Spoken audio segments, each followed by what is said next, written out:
es una bocanada de aire para la mente. Una respiración profunda para tomar impulso hacia el mundo startup. Cada episodio es único. Una entrevista, un debate, una charla, una experiencia que recorre emociones y momentos claves desde la idea hasta el despegue. Esto es Oxígeno para Crear.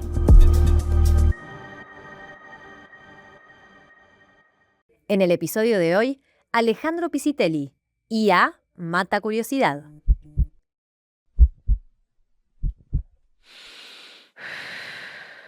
Arrancamos por la pregunta, como a cada invitado, que se autodefina, así que no es tarea fácil. ¿Quién es Alejandro? Soy un filósofo retirado,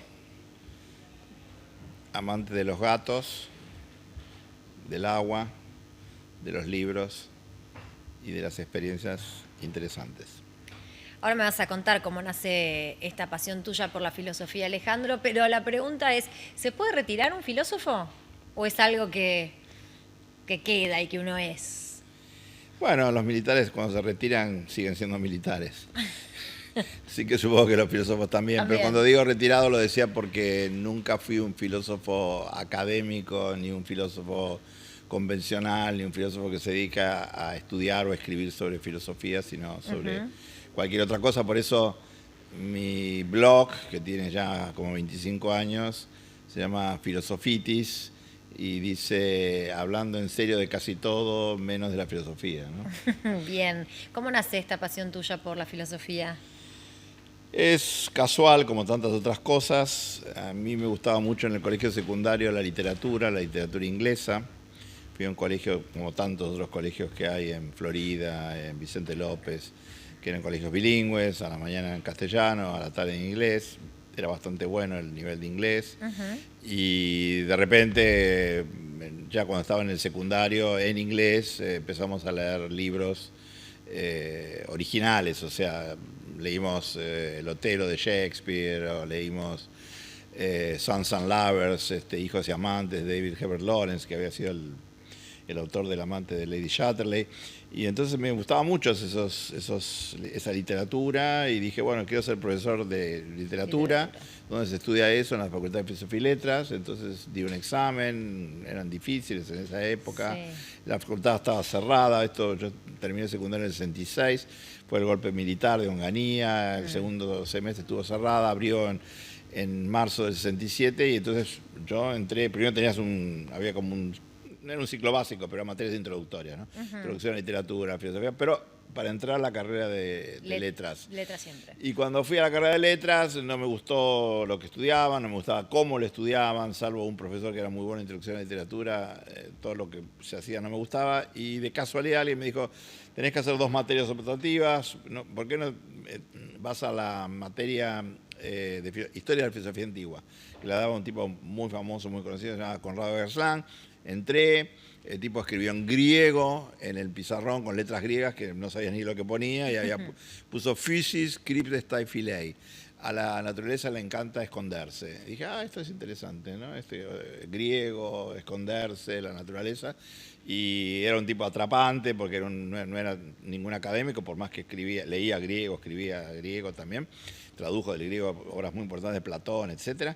Pero era un tipo que le interesaba mucho y en ese momento no conocía a nadie, hacer una especie de sociología de la filosofía. ¿Por qué los griegos? ¿Por qué la filosofía empieza con los griegos y no en otros lugares? Aunque había filosofía pregriega, hindú, otras cosas, pero digamos, ¿por qué los griegos? ¿Por qué esos autores? ¿Por qué Aristóteles? ¿Por qué Platón? Y él aparte era una persona muy accesible, muy macanuda, me gustó su horizontalidad. El tipo tenía una chacra en Carlos Casares, tenía patos, vacas, venía a Buenos Aires de la cual se iba.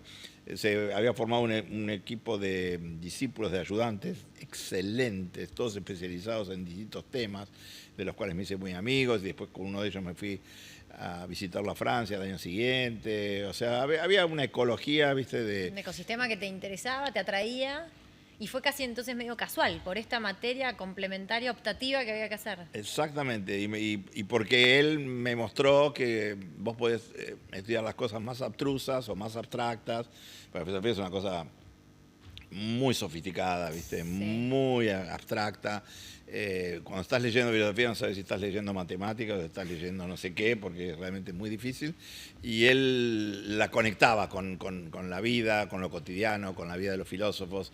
Y entonces dije, bueno, él conectaba esta serie, llamémosle esta serie simbólica, esta serie espiritual, esta serie abstracta con la realidad, con lo material. Y fue la primera persona que demostró que se podían conectar las dos cosas. Y a partir de ahí, bueno, pasaron muchas otras. Mirá, primero qué memoria, ¿no? Cómo me estás contando todo. Y segundo, cómo te marcaron los dos profesores. El de letras, que en realidad después no fue por ahí, y este profesor, cómo esos buenos profesores marcan y a veces definen, ¿no? Sin saberlo.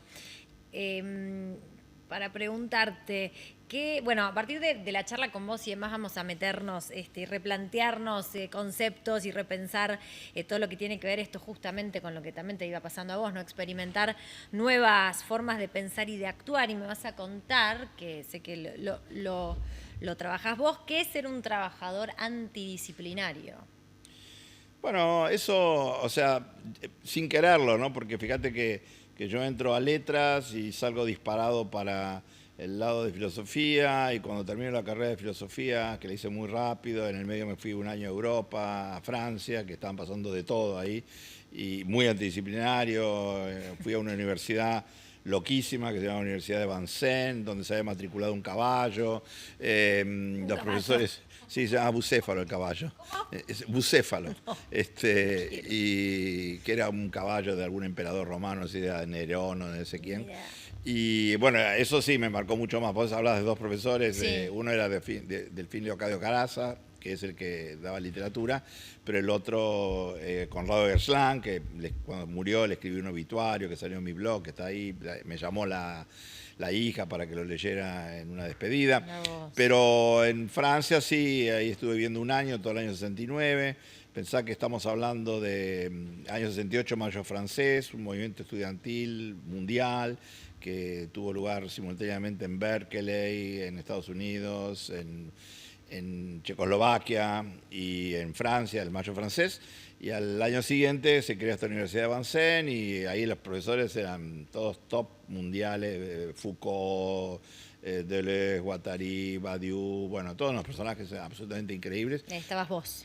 Y estaba yo, y comíamos con ellos, jugábamos al fútbol, nos hacíamos amigos de los amantes o de no sé qué, y era toda una cosa. Vivías todo el día en la universidad, llegabas a las 8 o 9 de la mañana, yo vivía en la ciudad universitaria, tomabas el metro, tomabas un colectivo, y estabas con esta gente que eran top mundiales, ¿no? Los altuserianos, los lacanianos, toda esta gente. Así que eso sí me inoculó un virus antidisciplinario muy fuerte, y cuando vuelvo a la Argentina, un año libre, termino la carrera, después me voy a Exactas a estudiar matemáticas durante un año, después hago el servicio militar, en esa época lo haces un poco más adelante, y ya de esa época me interesaba mucho la filosofía de la ciencia, las relaciones entre tecnología y sociedad. Y eso solamente se puede entender multidisciplinariamente, antidisciplinariamente. Me gusta ese concepto de lo antidisciplinario. Consulta, antes de meternos un poco en esto de la tecnología y la sociedad, y de a poco acercándonos más a las realidades y al mundo de hoy, mucha gente sigue estudiando filosofía, porque lo decías hoy con esto de lo abstracto y demás, y hoy somos tan de lo tangente, de lo que se ve, de lo que es inmediato, de lo que... Sí, bueno, las carreras en general pasan por modas, salvo carreras que son eternas, porque hace poco salió una estadística de la Universidad de Buenos Aires de los egresados de los últimos 15 años, y los que llaman más la atención, y estamos hablando de más de 100.000 personas. La Universidad de Buenos Aires es muy grande, tiene 380.000 alumnos, es una de las más grandes del mundo, presenciales, y abogados, ingenieros y economistas. Pero si sacás a esos, hay ciclos, ¿no? Hay tendencias, hay modas. Cuando se crea en la Universidad de Buenos Aires la carrera de comunicación, vienen de a miles los que quieren estudiar comunicación. Después, 20 años después, hay una crisis. Con filosofía, más o menos, o sea, hay momentos que hay 9 o 10 inscriptos, que no es nada, y de repente hay 20 o 30.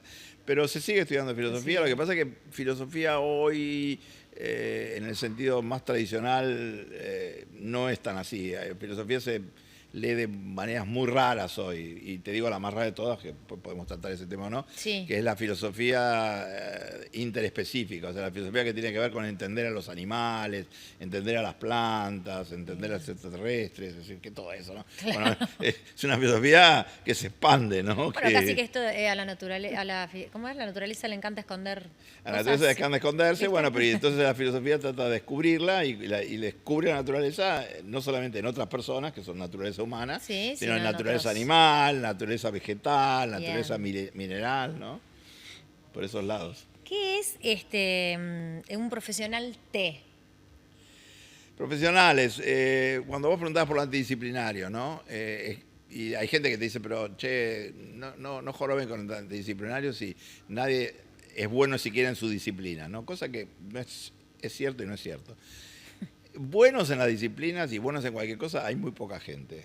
Nosotros calculamos que son el 15% de las personas que son muy buenos en lo suyo y solo el 5% son excepcionales, ¿no?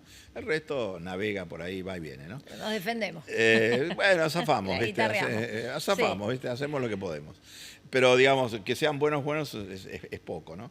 Y te hace falta gente que sea disciplinaria, ¿viste? O sea, vos querés que un piloto de un avión sea disciplinario, querés Claro. que un cirujano sea disciplinario, querés que un ingeniero sea disciplinario para que no se te caga Que la no hay, casa. no hay margen de error ahí. No, No hay margen porque de zafar, la digamos. realidad existe y, ¿viste? Y tenés que cumplir con eso. Pero cuando nosotros decimos antidisciplinario no lo decimos como desprecio a lo disciplinario, sino lo decimos como crítica o como superación de las limitaciones de lo disciplinario. Porque lo disciplinario es bueno para resolver un tema, un problema, una cuestión, etc. Pero el mundo contemporáneo está tan entrelazado, está tan compacto todas las dimensiones, ¿no? Estás acá, ¿qué es esto? Esto es un estudio de televisión, pero es una institución y acá están funcionando personas y dimensiones múltiples, etcétera, ¿no? Y más si metes la cosa política, ¿no? Entonces uno dice, no puedo entender como ingeniero qué está pasando cuando estoy construyendo una casa. Necesito al arquitecto, necesito al paisajista, Claro. necesito al urbanista, necesito la persona que se ocupe del reciclaje, necesito un montón de otras dimensiones, ¿no? Y eso cómo se hace generalmente, se hace con teams, con grupos, juntás uno con otro, con otro, con otro, pero esos grupos no funcionan bien, porque siempre hay uno que lleva la voz cantante, entonces nosotros lo que planteamos es que esto de lo antidisciplinario, esta formación polifuncional, si querés vos, ¿no? Nosotros decimos polimática, que tiene que ver con los polímatas, ¿no?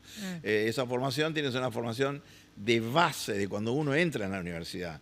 No puede ser que a esta altura vos seas humanista, lo que eso signifique, Sí. y no sepas algo importante de matemáticas, de ciencias, de ingeniería, de diseño. Nosotros seguimos mucho una investigadora norteamericana, Neri Oxman, otra polímata, y ella hizo un dibujo muy bonito que se llama El ciclo de Krebs de la creatividad, donde dice que cualquier persona tiene que conversar, por lo menos ser competente hasta cierto punto en 4 dimensiones, ¿no?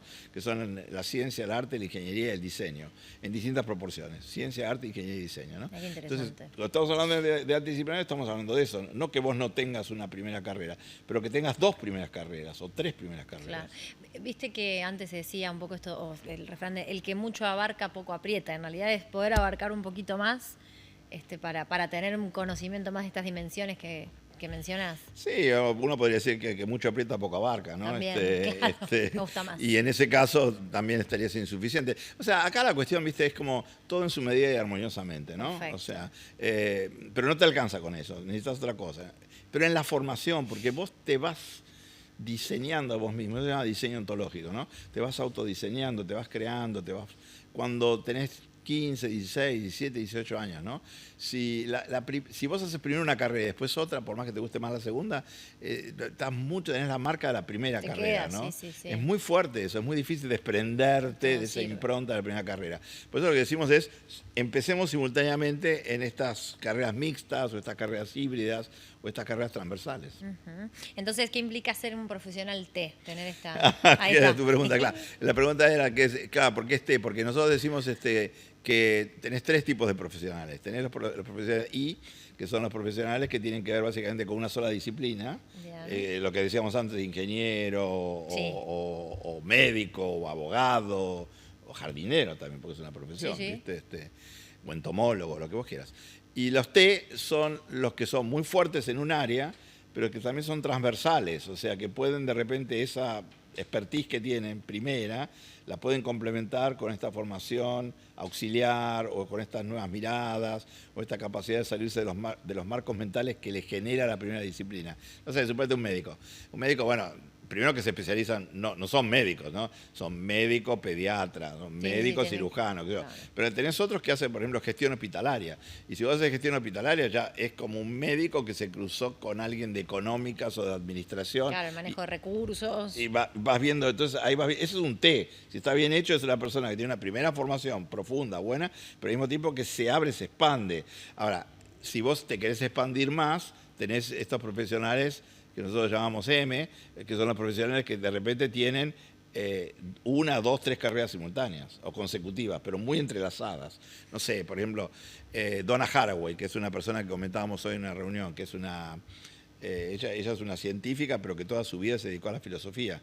Pero a la filosofía de los primates, filosofía feminista, filosofía de los cyborgs, filosofía de las máquinas. Y ella tiene una primera versión que es científica de sí misma, pero por otro lado es una profunda filósofa, ¿no? Entonces lo que necesitamos es esa combinación. Me gusta esto de nuevos conceptos. Te pregunté por antidisciplinario, te pregunté por los profesionales T, y ahora voy a traer a nuestra charla también conceptos tuyos de esto de la tercera cultura. ¿A qué llamas tercera cultura? Bueno, cuando vos hablas de antidisciplinario, cuando hablamos de los T o hablamos de los M, tercera cultura es una expresión, no tercera cultura, pero las dos culturas. Las dos culturas es una expresión que dijo C.P. Snow, que era un escritor y un científico inglés en la década del 50, que lo que encontraba era como una disociación muy grande, una separación brutal entre la cultura científica y la cultura humanista. Los científicos, que entienden cómo funciona el mundo, que pueden cambiar el mundo físicamente, pero muchas veces no saben por qué ni para qué. Y los humanistas, que no saben cambiar una bombita o no pueden poner un tornillo o lo que fuera, pero te critican todo y te dicen, esto no funciona, este mundo no... Bueno, entonces esa dinomia entre cultura humanista y cultura científica la superamos, no la negamos ni la ignoramos, la superamos cuando hablas de tercera cultura. ¿Y qué es la tercera cultura? La tercera cultura es una hibridación, es una fusión, es un entrelazamiento, ahora decimos un entanglement, ¿no? Un entrelazamiento entre ciencia y humanismo. Es lo que te decía antes, ¿no?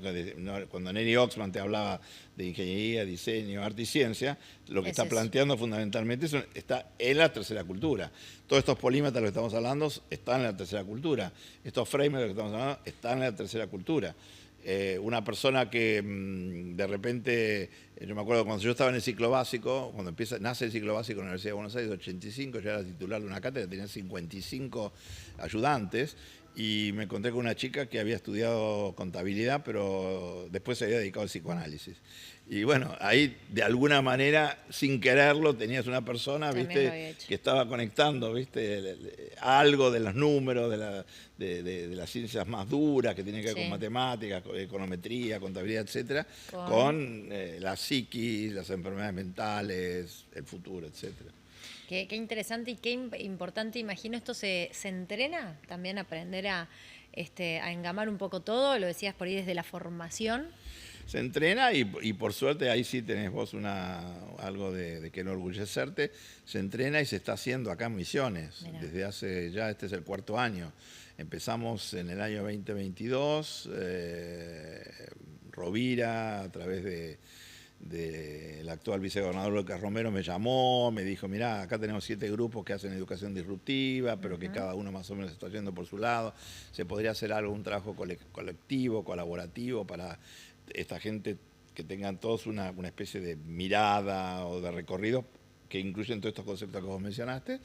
Y empezamos desde cero, éramos 50 personas, 60 personas, 40 personas, venían de la Escuela de Innovación, venían de la Escuela de Robótica, venían del Ministerio de Educación, venían del Silicon, venían de distintos lugares, ¿no? Suma tu Escuela y... Bueno, ahora la Secretaría de Inteligencia Artificial también, y ahí nos juntamos durante muchos años, esto te digo, 22, 23, 24, una vez por mes, 6 horas presenciales, trabajando en esto. Y para alegría de todos, este año, 25, bueno, nos graduamos, nos pusimos el birrete, dijimos, bueno, estamos todos egresados y empezamos a hacer algo parecido en el interior. Ayer estuvimos en Aristóbulo, te comentaba, vamos a 3 institutos de formación docentes, uno que está en Iguazú, otro que está en Aristóbulo, otro que está en San Pedro, este año, y tenemos 300 alumnos, algunos son profesores y otros son profesores que van a hacerlo a la brevedad, porque están en el último año, en el penúltimo año, y los estamos entrenando en esto que estás comentando para vos. Para poder llevarle a los chicos en etapa de formación, de crecimiento, de adaptabilidad todavía. Es que ellos están muy frescos, claro. Y aparte muchos hacen algo parecido, no es que nosotros vamos y les decimos, ay, miren, descubrimos la pólvora, claro. Tienen que conectar las hormigas, ¿viste? Con la sopa, no es que le decimos eso, o comerse las hormigas en la sopa, no sé. Sí. Ellos dicen, no, pero nosotros estamos haciendo una prueba, un experimento. Y bueno, nosotros lo que logramos en esos casos es validarlo, institucionalizarlo, meterlo en un circuito de amplificación. Ayer, por ejemplo, les comentábamos como estos diálogos que tenemos interinstitucionales. Yo estuve dando hace 2 semanas un seminario intensivo en Buenos Aires con gente de toda la Argentina, 80 personas, en una maestría en tecnología educativa, y trabajamos mucho estos conceptos que te decía hoy de animales, plantas, extraterrestres y máquinas, y hicimos un trabajo final increíble porque hicimos un museo de objetos educativos, hicimos un pulpo con 8 tentáculos, 80 objetos, todo en tiempo récord, esto se hace en una semana, ¿no? Y les comentaba a los que estaban participando de esa experiencia que estábamos haciendo acá en Misiones un montón de cosas que ellos no hacen en ningún lado, y viceversa, a los que estaban acá ayer les comentamos que en Buenos Aires estaban haciendo cosas que tenían mucho que ver con ellos. Entonces, esto que decís vos, ¿se entrena a la gente? Por supuesto, se entrena y el entrenamiento está saliendo bárbaro. Qué bueno saberlo. La intriga que me da el tema de los extraterrestres es para otro capítulo, porque quiero saber eso de qué se trata, Alejandro. Pero bueno, vamos a seguir hablando. Bueno, no te digo nada de extraterrestre, pero te voy a decir una cosa. Sí. No hay nada más extraterrestre que 2 entidades. Las plantas, porque las plantas piensan, aunque no tienen cerebro, y sienten, aunque no tienen corazón. Y la otra extraterrestre, que es lo más extraterrestre que puedes imaginar, es un pulpo. Un pulpo es un ser que tiene un cerebro con una capacidad y una inteligencia brutal, que tiene 3 cerebros, tiene 9 cerebros, perdón, tiene un cerebro, cada tentáculo lo maneja un cerebro y tiene un cerebro central, tiene 3 corazones, tiene sangre azul, así que es muy distinguido, y es un problem solver absolutamente increíble. ¿Ah, sí? Así que el pulpo es un extraterrestre. Me encantó. Un día vamos a hablar más, quiero ya un pulpo. Bueno, te hemos escuchado decir ahora que vivimos en una especie de sobredosis de inteligencia artificial, que, bueno, hay que acompañar a esa inteligencia artificial ahora a saber cómo usarla, ¿no? Con una sobredosis de curiosidad. Esto lo nombrabas. ¿Cómo podemos hacer para entrenar también, si se quiere, el ser más curiosos? Sí, bueno, la inteligencia artificial obedece a un fenómeno muy humano, ¿no? ¿Viste? O sea, tenemos tantos problemas sin resolver y tenemos tantas cuestiones pendientes que cada tanto apostamos, ¿viste? Queremos que vamos a la ruleta y nos vamos a sacar un pleno, ¿no? Y ese pleno se llama inteligencia artificial. Y ese pleno te va a resolver todos los problemas. Y no es así. O sea, inteligencia artificial existe. Primero que no existe la inteligencia artificial, porque no hay una inteligencia artificial. Es un apócope, un nombre que se puso muy oportuno en su momento, porque es algo raro, ¿no? Los humanos, por un lado, nos creemos diferentes a todos, y por otro lado queremos ver cuán bien nos puede imitar una máquina. Es una obsesión que tenemos, ¿no? A ver si nos reemplaza o no, a qué se parece. Claro. Está lleno de ciencia ficción, etc.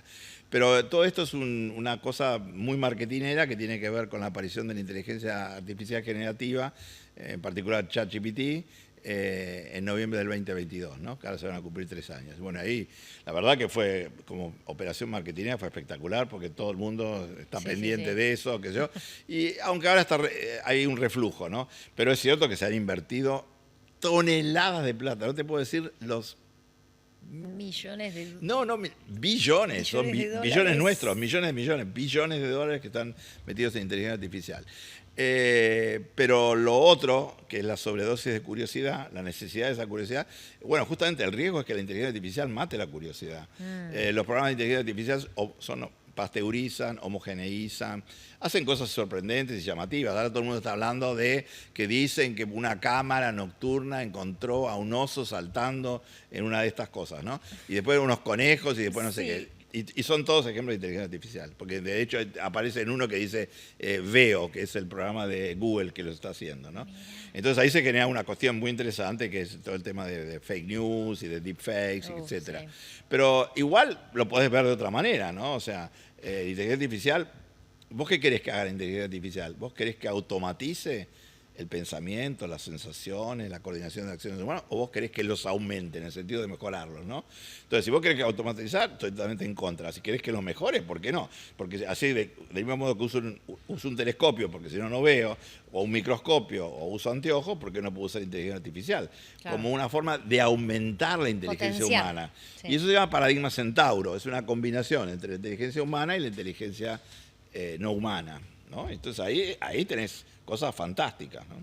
Y me gusta esto, también pienso de nuevo en los chicos, en la etapa de formación, la curiosidad, el asombro, la sorpresa, también por uno, investigar y buscar, y no ir siempre a la pregunta y a la respuesta. Ahí tenés un problema, ¿no? Al alcance de la mano. Porque hay gente que te dice que bueno, era un mal chiste, era una putada de Ken Robinson, ¿no? Ken Robinson es un tipo muy famoso que tiene la charla TED más vista y su charla se llamaba Las escuelas matan la creatividad. Entonces la tesis del tipo era que los chicos son curiosos por naturaleza y que las escuelas se aplaca un poquito. La aplaca, sí. No es literalmente cierto, los chicos son curiosos pero no por naturaleza, son curiosos pero por cultura, porque hay culturas que estimulan esa curiosidad. Y hay padres que se ocupan, tengo un amigo que se llama Julio Alonso que trabajó con nosotros, que tiene un nene ahora de 2 años y medio y es un padre maravilloso porque él es un acompañante perfecto del hijo y él lo que quiere es amplificar la curiosidad. El otro día el chico agarró estos bichitos que son vaquitas de San Antonio y le decía, hay que llevarlas para dormir, entonces las enterraba en la tierra para que durmieran los bichitos, ¿no? Bueno, y o agarra las lombrices o las arañas y se dice, pará, ¿no? Ahí ya no. Ahí ya no tanto. Pero digamos, yo creo que la clave es esa, de todo lo que hablamos nosotros es cómo mantenemos viva la curiosidad. No importa si es natural o artificial, no importa si es inducida o vienen los genes, no importa. Pero que no se te muera la curiosidad, que no se te mueran las ganas de saber, de conocer, de cuestionar, de pensar en contra. Porque la cuestión no es pensar a favor. Es decir, vos realmente empezás a entender las cosas cuando pensás en contra de la gente, no a favor de la gente. Y entonces vos tenés que ir matando a tus héroes intelectuales, tenés que ir matando a tus autores de ayer, matando en el sentido de, bueno, está todo muy bien, hasta acá me acompañaron, ¿no? Pero como decía Wittgenstein, ¿no? Bueno, llega el momento que vos tenés la escalera y tenés que tirar la escalera y seguir subiendo vos, ¿viste? ¿No? Incomodarse también un poquito. Sí. Ahí está lleno de eslogan, ¿viste? Dice pensar fuera de la caja, ¿viste? Zona de confort. Sí, zona de confort. Bueno, todas esas palabras, ¿viste? Ya aburre toda esa cosa. Pero lo que es cierto es que vos mirás a un chico, hay un video que nosotros pasamos muchas veces, que lo hizo Richard Feynman, un premio Nobel de física, que se llama Curiosity, ¿no? Y han elegido unas músicas y unas imágenes, y vos ves, el tipo dice, mirá cómo el chico ve por primera vez una mariposa, mirá cómo el chico pone las manos en el agua y toca tal cosa, ¿no? Y hay como una cosa que te sobrecoge, es como si vos algún día vas a un lugar que querías conocer, por ejemplo, tengo una amiga, Evelyn, ¿no? Y entonces ella se fue a Europa y va y de repente ve lugares como este, como el otro, y dice, ¡wow! La primera vez que ves la Torre Eiffel, la primera vez que ves el Coliseo, la primera vez que ves Notre Dame, ¿viste? Decís, claro, la capacidad de asombro. Claro, decís, pero era esto. Bueno, después no te quedas con eso, querés ver otras cosas, ¿no? Más. Pero eso es muy potente, muy interesante. ¿Crees que hay una obsesión por los trabajos del futuro? ¿Cuál es tu mirada sobre...? Bueno, hay obsesión por los trabajos del presente, ¿no? Es decir, la gente no quiere perder el que tiene. Sí. Y entonces, básicamente te dicen, no, pero mira que viene la inteligencia artificial, entonces te vienen unos tipos que no sé de dónde sacan esos números, te dicen, el 44% de los mozos se van a quedar sin trabajo y el 37% de los... Bueno, no sé, nadie sabe eso, ¿viste? Es una cosa muy difícil de saber. Es cierto que se crean trabajos, se van trabajos, pero yo ahí tampoco quiero ser muy polémico, pero te puedo asegurar que la mayoría de la gente trabaja en lo que no le gusta y está en el lugar en el que no le interesa. Y ese número es enorme. Te digo, enorme. Entonces, más que preocuparme por los trabajos del futuro o del presente, me preocuparía por tener un trabajo que quieras hacer ese trabajo. Que ese trabajo no es que te dignifique ni ese trabajo te convierta en mejor persona, sino es un trabajo que te guste, que vos realmente en ese momento quieres estar ahí porque sentís que estás contribuyendo, que estás generando, que en la interacción con tus colegas, en los productos que vas haciendo, en las propuestas que haces, en los que reciben eso, no en la demanda, ¿viste? Porque para hacer un trabajo, ¿viste? De poner etiquetas, repositorio, qué sé yo, ¿viste? Eso es como tiene cero impacto, nadie ve tu trabajo. Entonces, que ese trabajo, no volver al trabajo artesanal, porque no se puede volver a eso. Un tipo lo quiso hacer, agarró, se compró una tostadora, le costó $10, desarmó la tostadora tenía 400 partes, y dijo, la voy a fabricar desde cero. Una parte no se pudo fabricar, pero el resto la fabricó y le costó $1.600. ¿Viste? Más bien que no vas a poder hacer artesanalmente nada de lo que hay acá adentro. Pero ese no es el punto. El punto es que usar la tostadora para poner tostadas, que comprarla por $10 y la plata que te ahorras por no hacer tu tostada personal, la puedes dedicar en algo que te sirva, que le sirva a los otros, porque está lleno de cosas fascinantes para hacer. O sea, vos mirás libros, mirás arte, mirás ciencia. La ciencia está haciendo cosas increíbles. Ahora aparecieron, esta mañana, búsquenlo, salió una... ¿quién sabe cuándo será esta mañana? ¿Cuál es esta mañana? Me gusta eso. Bueno, va a ser el 20 de agosto, pero ustedes fíjense que cuando se grabó este programa y salió una nota muy linda en La Nación sobre la evolución de las terapias de curación de cáncer en los últimos 100 años. Y es increíble, pasaron por 6 o 8 fases. La primera era una carnicería, tenías un cáncer, te sacaban un pedazo, quedaba el resto, te morías. Después vino la quimioterapia, la inmunoterapia, ahora viene terapia de precisión, ahora viene terapia que trabajan sobre genes, terapia molecular, terapia personal, unas cosas fascinantes. Y la tasa de mortalidad de un tipo de leucemia pasó del 10%, bajó, que era el 10% de sobrevida, ahora pasó al 85%. Entonces, en la ciencia hay temas fascinantes para trabajar. Hay que dar mucha más enseñanza de ciencia a los chicos desde chiquititos, de decir, miren todas las cosas que se pueden hacer. Y también como artistas, ¿no? Pequeños científicos, pequeños artistas. Sí. Ese es el mundo al que tenemos que contribuir. O sea, ese trabajo de futuro, que tenga con un disfrute, con un valor agregado desde ese lugar. Totalmente. Bueno, nuestro podcast es Oxígeno para Crear y nosotros jugamos con este concepto de nuestro respiro, el momento donde uno toma su bocanada de aire. Y te voy a preguntar a vos, Alejandro, ¿cuál es tu momento de bocanada de aire, tu respiro, tu oxígeno? Mira, primero saber que estás vivo, darte cuenta que estás vivo, cuando tenés unos cuantos años vale mucho más eso.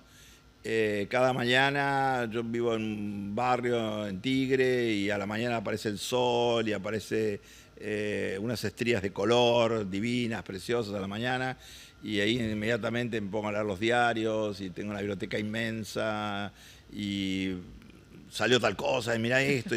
O sea, todo el tiempo hay como un estímulo de fascinante, después organizar eso, poner eso, y tal vez uno de los momentos más lindos de la semana, yo doy una sola clase, que no es una clase, en realidad es un entrenamiento, en la Universidad de San Andrés, en la carrera de diseño, en la Facultad de Humanidades, que se llama Escenarios de Futuro, que son los jueves de 9 a 12 y 10. Y tengo un equipo enorme de ayudantes, somos como 8 o 10 ayudantes, y ese día preparamos unas clases, que no son clases porque quedan las dan los alumnos, pero que tiene que ver con la reinvención del trabajo pedagógico. Es muy estimulante, es muy fascinante.